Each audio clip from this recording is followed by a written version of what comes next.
waxaan maanta gaadhnay bal ciidamada horay si aan xaaladoodana u soo qiimayno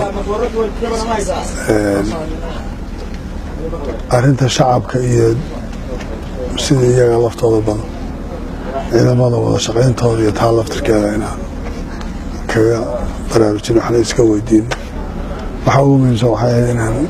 sangooni tagno iyo baarka iyo kaamkii cusbaa iyo balqaabka ay guud ahaan ciidanka difaacyada hore say yihiin iyo say ugu diyaar yihiin howlgallo cusub aan hadda rajaynayna inaan bilaabi doono sida loo bilaabi lahaa haddii ilaahayna dadka laftirkoodana in loo fudeediyo wadooyinka iyo say u marayaan iyo ganacsiga iyo waxoogaa cabasho dadka badan ay in badan ka jirtay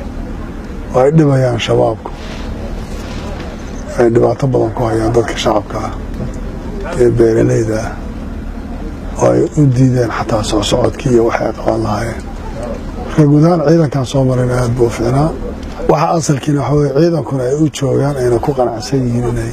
shacabkooda ka difaacaan nimankan munxarifiinta ah oo dhibaato badan ku haya shacabka cabashada shacabkuna ay aad u badan tahay taasoo ciidanku faclan igu dhiirigeliyeen mooralka ay hayeen iyo siday ugu diyaar ahaayeen inay howlgal qaadaan oo diyaar ugu yihiin shacabkooda inay ka xoreeyaan cadowga haysta aanan rajaynayo in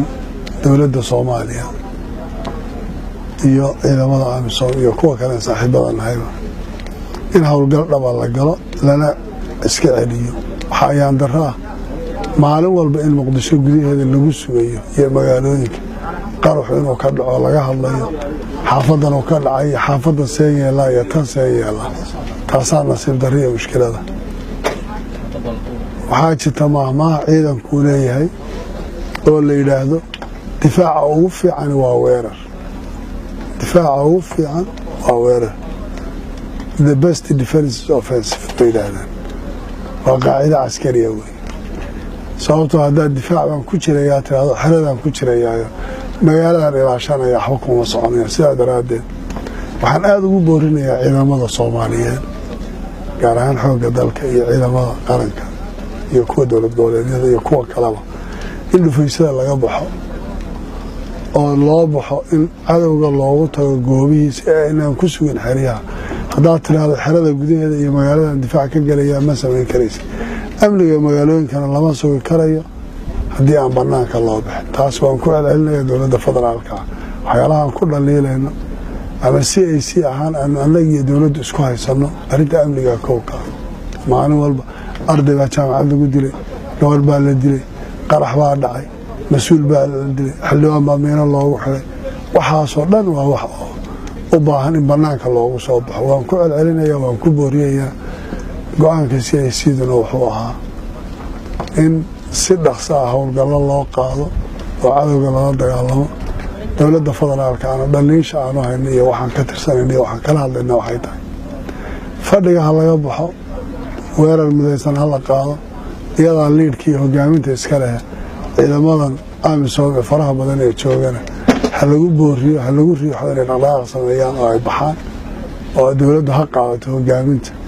laakiin waa aad ba ayaan darro u tahay in meel la fadhiyo maalin walba qarax la soo dhageysto dhaawac la qaado dhimasho la qaado shabaabna say doonaan ay yeelaan kuna sii xoogaysanayaan imtilakaadkii iyo alaabtii ciidanku lahaana maalin walba ay meel ka qaataan marka taasaa asalkaygu ahayd waxaan aniga safarkaygu ahaana wuxuu ahaa inaan ku booriyo oo ku dhiirigeliyo ciidanka Jubbaland iyo kuwa kale ee sanada la joogaba inay howlgalkoodana sii xoojiyaan waxay u dhimanayaan ee u difaacayaan ee u socdaan ay tahay shacabkooda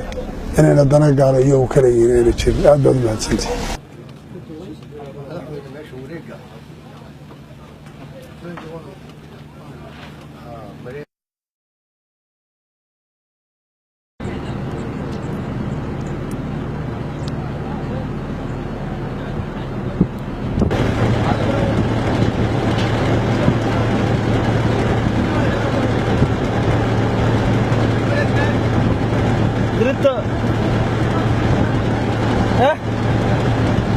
ما بدنا بسرعة ما يقول